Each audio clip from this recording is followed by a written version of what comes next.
Pero miren el relax acá en el tren. Hay barcito para que se coma. Hay salud que atiende. Barcito.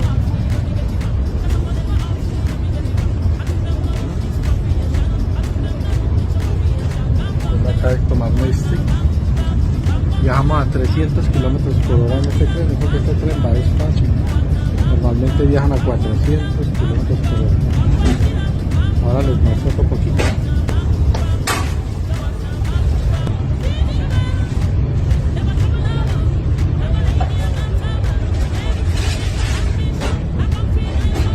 Vea que conozcan un poquito más de la calle del tren.